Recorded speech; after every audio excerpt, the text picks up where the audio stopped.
I left home the night a broken gate, and a father's silence told me I would never be enough.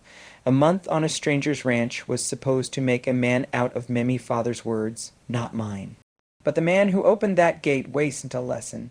He was a question I didn't know how to answer. Cole Lynch worked like the land itself, quiet, steady, and stronger than the storms that rolled through the Colorado hills. Day by day, the fences we mended started to feel like lines I could finally draw for myself.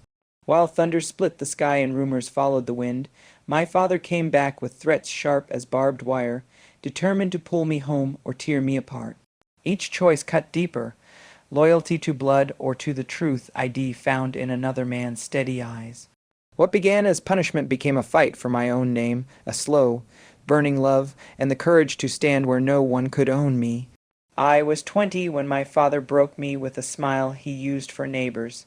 He waited until supper, set down his fork, and slid an envelope across the table as if it were mercy. "You leave tomorrow," he said. "A month on Cole Lynch's ranch. Hell teach you to be useful." The words landed like a verdict.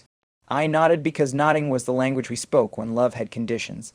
All day, ID tried to ignore the throb in my wrist from the corral gate that bucked loose. ID patched it with wire and pride. Then the heifers pushed wrong, the latch snapped, and the herd spilled out like a secret finally told. My father ran into the dust, shouting orders that sounded like my name.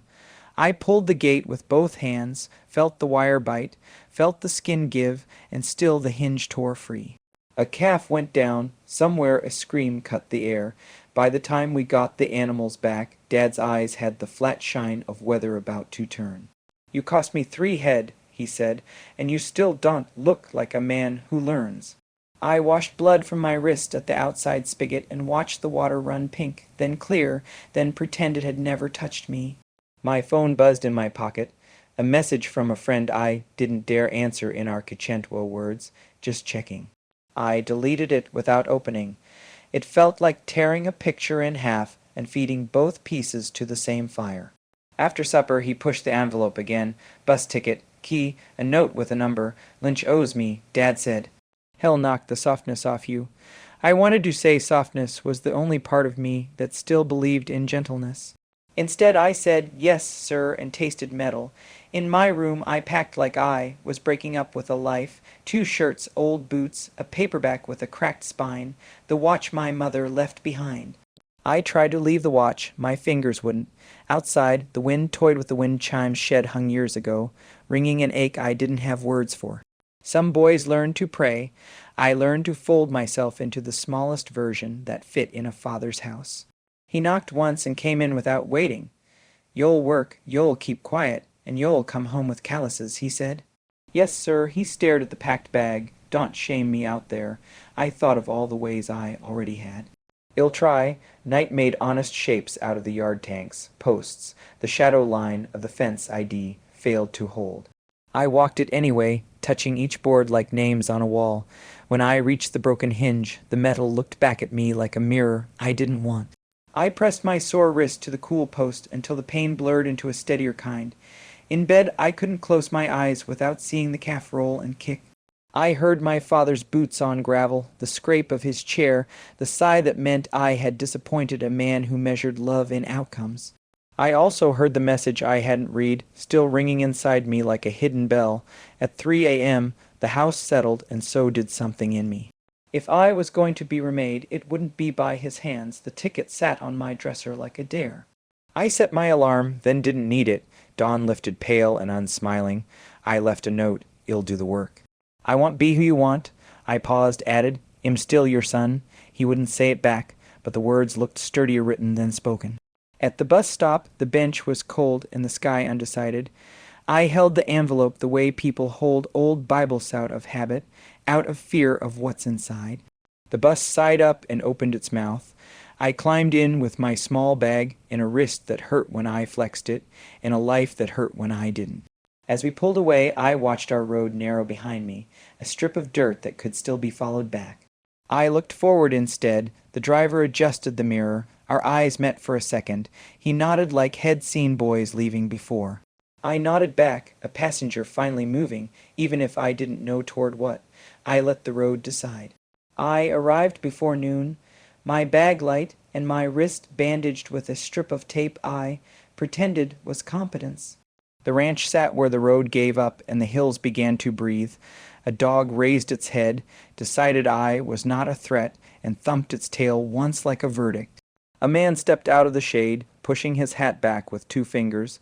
"A lie?" he asked. "Yes, sir. M. Cole. No handshake at first." He studied the bandage, the way I held myself like a door propped with a chair. Then he offered his hand. "Warm work, rough, patient. We start with water," he said, and led me to a long trough where sunlight broke into coins. He gave me a list that wasn't on paper. Feed the yearlings, check the north fence, stack bales under the lean-to. I worked because work felt like a language with rules I could memorize. By mid-afternoon my shirt clung, my wrist ached, and my father's last text kept humming in my pocket like a wasp trapped in glass. I didn't read it. Rules of Survival, Day 1. Cole moved like someone who had learned to make gravity negotiate.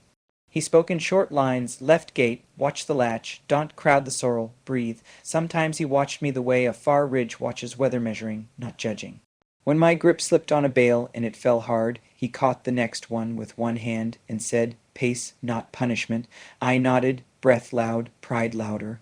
In the tack room, dust climbed the light like memory. He wrapped my wrist with vet wrap and silence. "You should have told me," he said finally. "It's nothing. It's not nothing." He tightened the wrap until the ache turned into a steady circle. His fingers paused on my pulse, as if listening for drift. Better, better, good. We keep what works. Consequence arrived with chores, blisters, a bruise blooming on my thigh, a voice in my head that sounded like my father and another that didn't. At dusk Cole pointed at the ridge. Cattle broke through last week. Well, ride out and check the wire. Eat first. He cooked eggs like a man who understood that salt could rescue a day. At the table he asked 2 questions that mattered more than the food. "You here for him or for you?" I swallowed. "I don't know yet. We'll find out." We saddled after dark, the kind of night that made noise feel larger than light. He swung up, easy eye, swung up like an apology.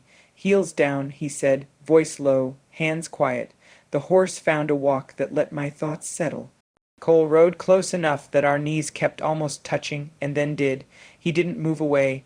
On the ridge the line sagged where a post had rotted through. "Hold this," he said. Our fingers met on cold wire. The sting shot to my shoulder. He didn't let go at first. His palm warmed the chill out of the metal, and then, somehow, out of me.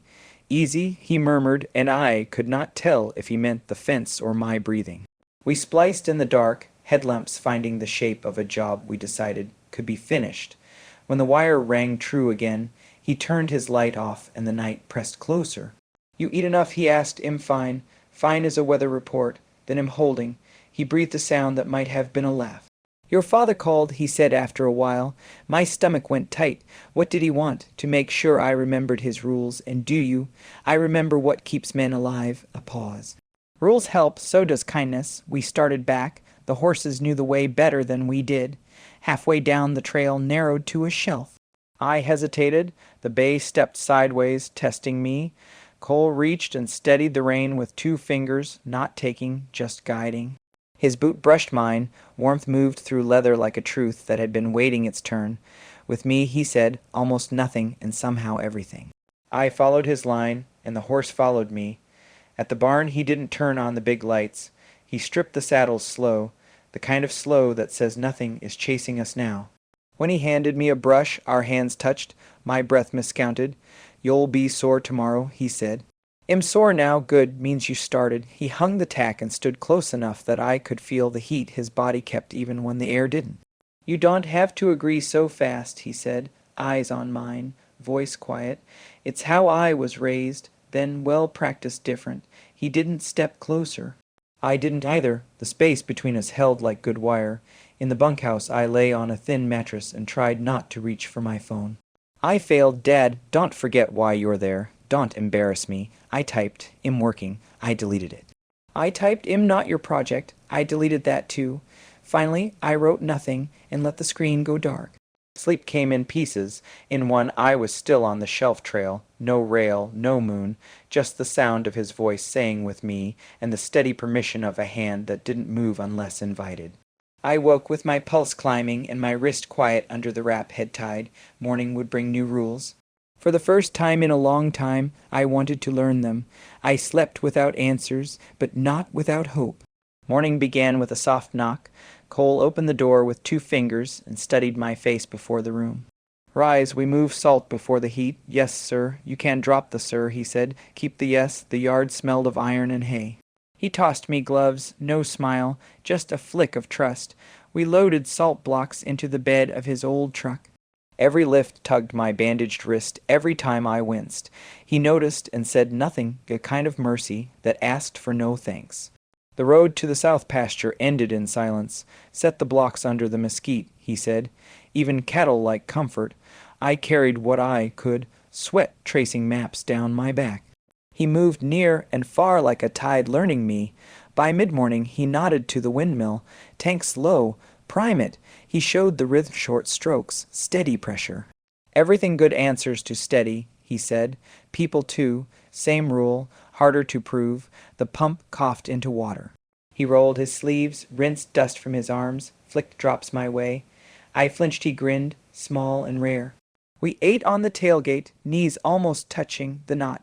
Touching loud as thunder. My phone buzzed. I ignored it.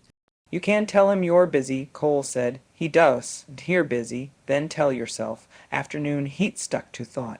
We dug post holes for a new pen. "Stop fighting the ground," he said. "Let it give. If I let go, I hear about it. Not from me." A sudden ball split the air. A yearling wedged itself between 2 panels. I reached first, the calf thrashed. The bar caught my ribs and lit them on fire.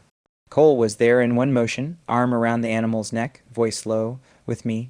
Together we shifted, the calf bolted free, insulted at the world. His arms stayed across me a beat longer than danger required, heat sliding through cotton into the ache in my side. "You okay? I will be. Walk." He led me to the barn's shade and pressed a cold bottle into my palm. His thumb brushed the inside of my wrist where the wrap did accidental enough to deny, deliberate enough to stay. "Breathe," he said, and I did. Toward evening, a wind rose sharp and sudden. Cole checked his phone. Storm splitting, grab your jacket. We tightened tarps, latched doors, ran feed to the pens that flood first. Rain came sideways, quick and loud. In the shop we waited it out. Lightning stitched the horizon, thunder erased words. Cole stood close enough that the heat between us felt less like weather and more like a question. "You're thinking too loud," he said. "I'm trying not to. Try different." He reached for a rag, his shoulder brushed my chest. Small contact, big reaction. "You jumpy. Only when I'm still. We can fix stillness." The power snapped off. Darkness deepened every sound. I found the workbench with my hip. His hand found my elbow and steadied me. "Stand here." His palm slid down to my wrist and stopped. The storm wrote its own permission. I turned my hand until our fingers faced the same way. He didn't lace them. He didn't let go. When the lights throbbed back, we were exactly where we'd started, except I now knew the map of his hand.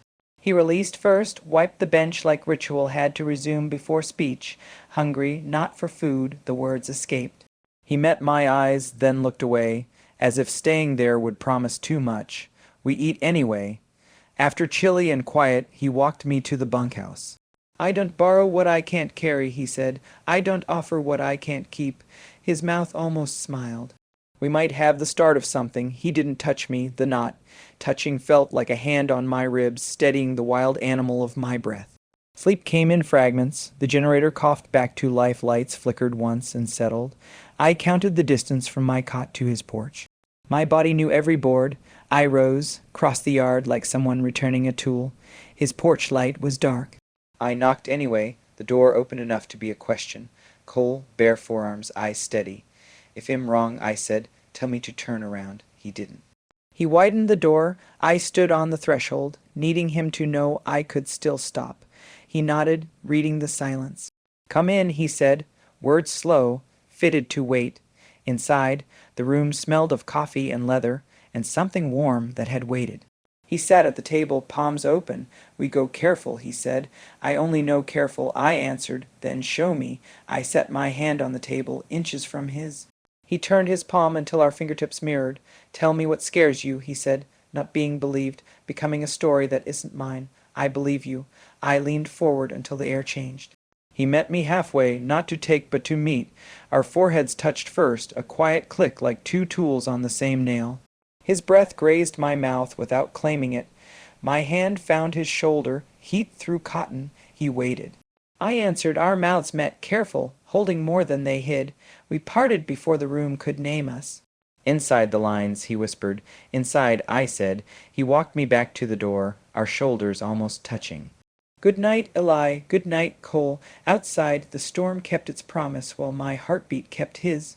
By morning, the storm had walked off, leaving puddles that held pieces of sky. Cole said little over coffee. He watched the door like weather might come through it. South fence, he said. Well, check for washouts. I nodded, the yes coming easy now. We rode the low trail, the earth soft and honest about what it could hold. He pointed to fresh scours where water had argued with the slope.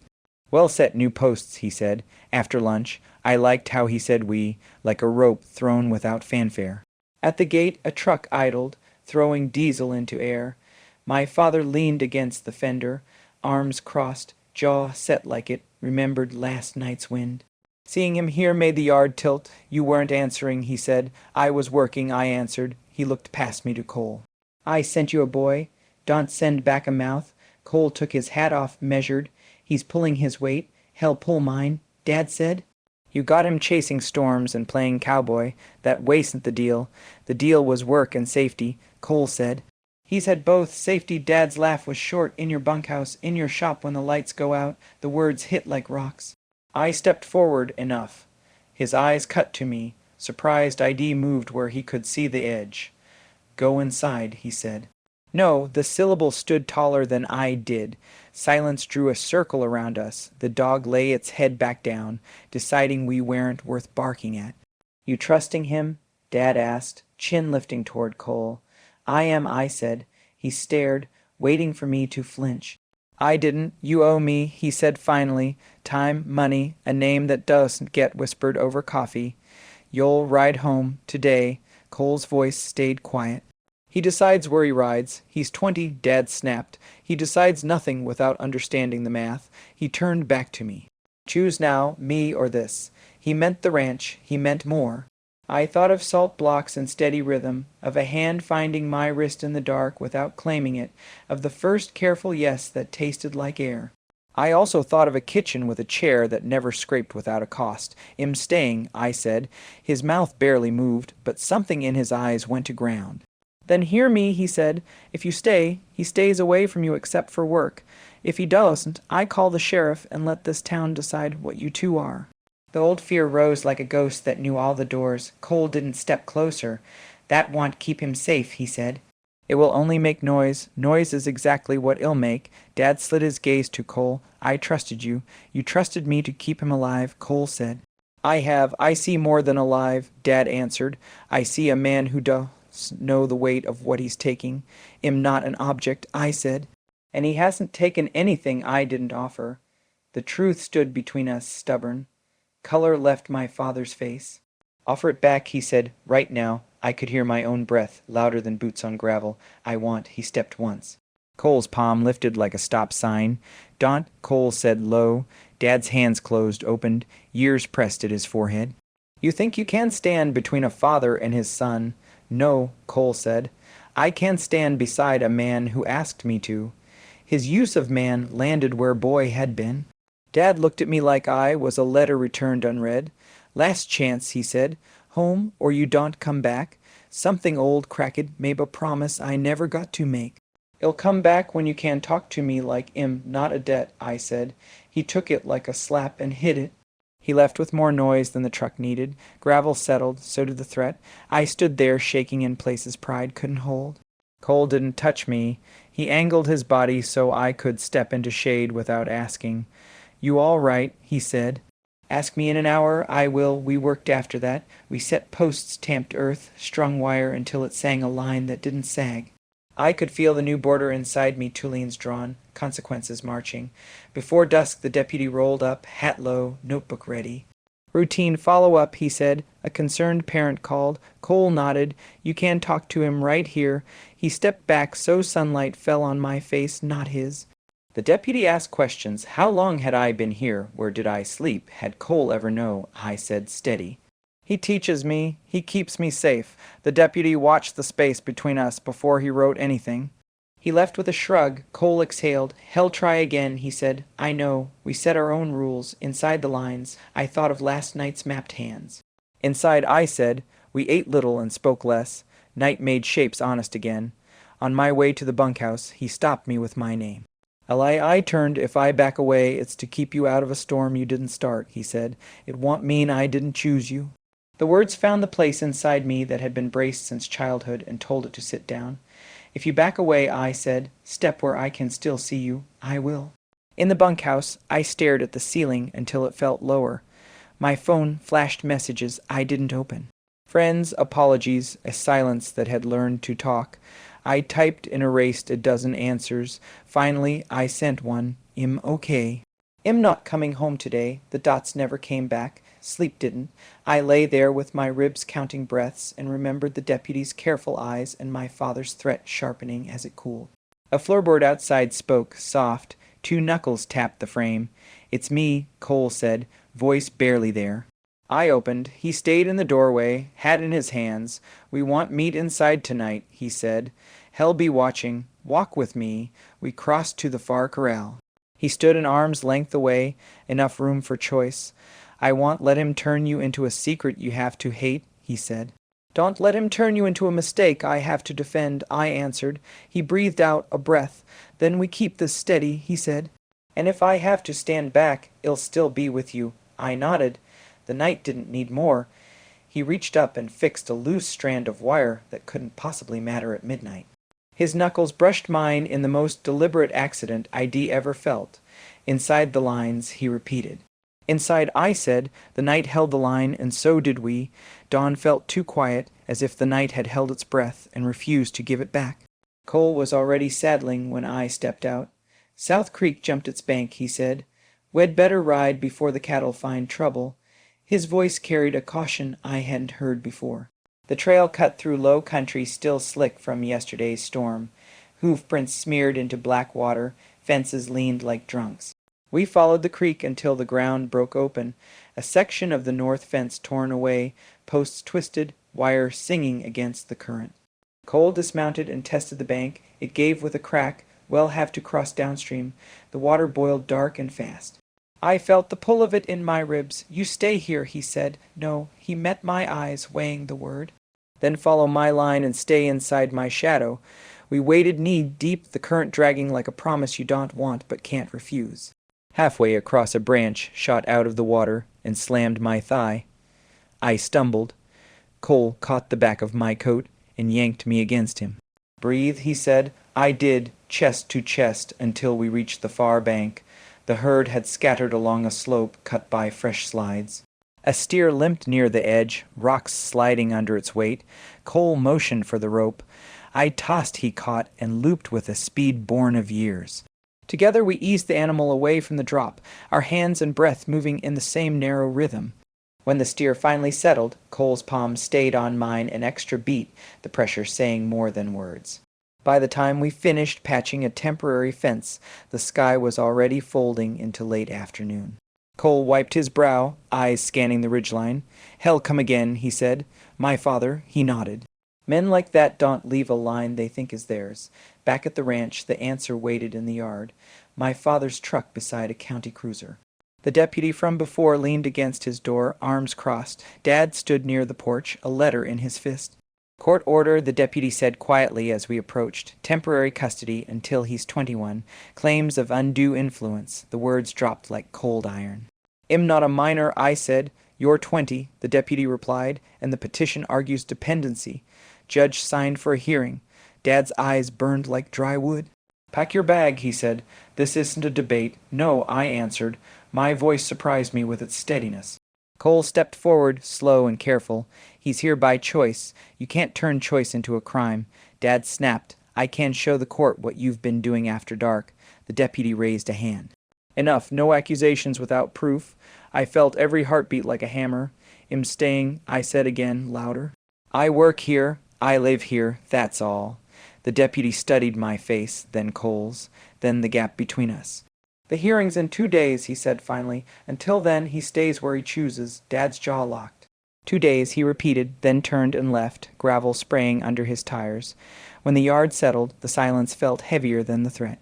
Cole's shoulders dropped. This isn't over, he said. I know. You could go, make it easy. Am done being easy. We worked until dusk repairing what the flood had taken. As if mending wire could hold the world together.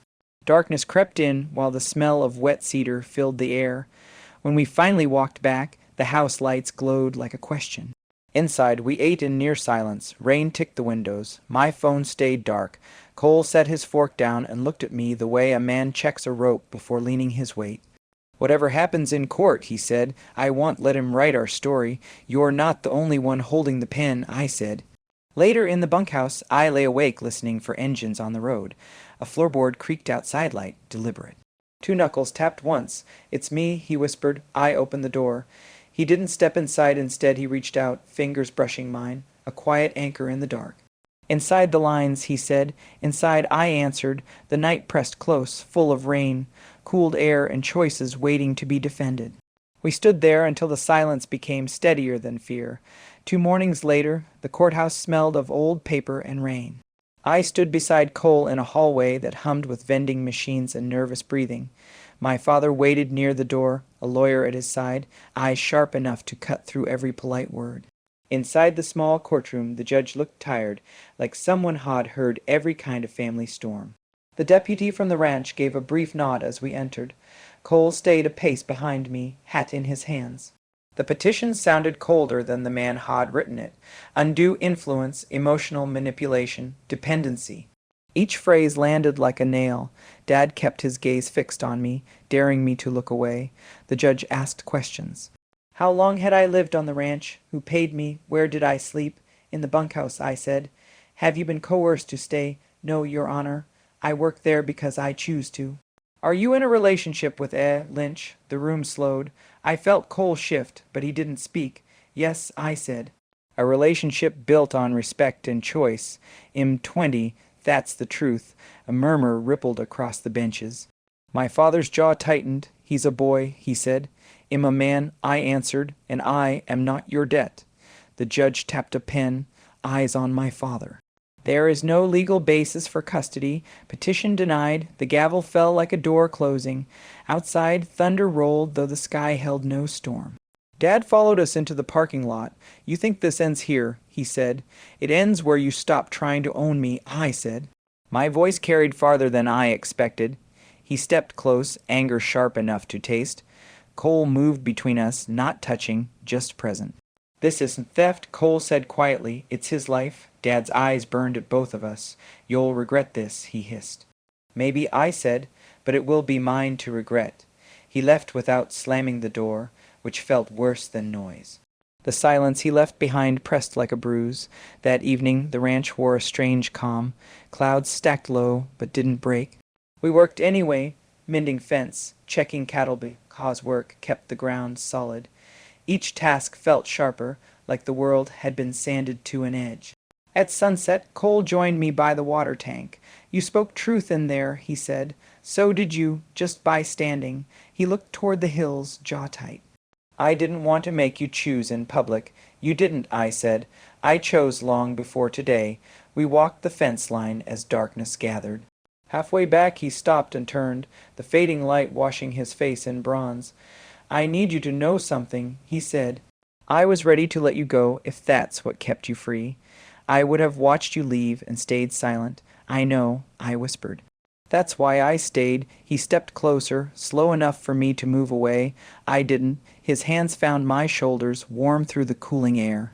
I've been holding this, he said, voice rough, not because of your father, because I needed to be sure you were standing on your own. I said, and am here. Our foreheads touched first, a quiet meeting like a promise no court could write. His breath met mine, steady, asking, I answered. The kiss was deeper than the careful one before, carrying everything we hadn't said in that courtroom. When we parted, the sky was ink dark, the kind that hides stars until you earn them. Cole traced a thumb along my jaw, a gesture both question and confession. No matter what your father tries next, he said, this stays our, slow, honest, inside the lines. Inside, I echoed, the word steady as the fence we'd built. We walked back together, boots crunching gravel in time. The night finally quiet enough to believe we'd claimed it. Morning crept in like a held breath. The storm that never came had left the sky washed thin, a pale blue that refused to promise anything. I stood on the porch of the bunkhouse, boots damp with dew, and listened to the quiet. No engines on the road. No messages on my phone, only the slow rhythm of cattle moving somewhere beyond the ridge. Cole stepped out of the main house, coffee in one hand, hat in the other. He didn't call my name. He just looked across the yard until our eyes met, and the space between us folded in a way words couldn't touch. I crossed to him without hurry. Sleep, he asked. Enough. That's a start. We saddled in silence and rode the east fence, letting the horses pick their own path. The world felt lighter, but not simple. Every post we passed carried yesterday's weight. The courtroom, my father's threat. The truth, ID spoken aloud. Freedom didn't taste sweet, it tasted real like metal, like rain on dust. At the far corner of the property, the land opened wide to the horizon. Cole reined in and nodded toward the distance. Out there's the highway, he said. From there you can go anywhere. Anywhere, I repeated, feeling the words stretch inside me. He studied me a long moment. If you choose to leave, I want chase. If you stay, we build this slow. No hiding, no cages, your call. My chest tightened, not from fear, but from the sudden knowledge that choice could be its own kind of storm. I looked past the hills, toward roads that could carry me back to a father who might never change, or forward to cities that wouldn't know my name. Then I looked at Colsteady, patient, a man who would not own me even if I asked. Am not ready to know, I said. That's knowing, he answered. We turned the horses toward the ranch. The sun climbed behind us, casting our shadows long across the grass.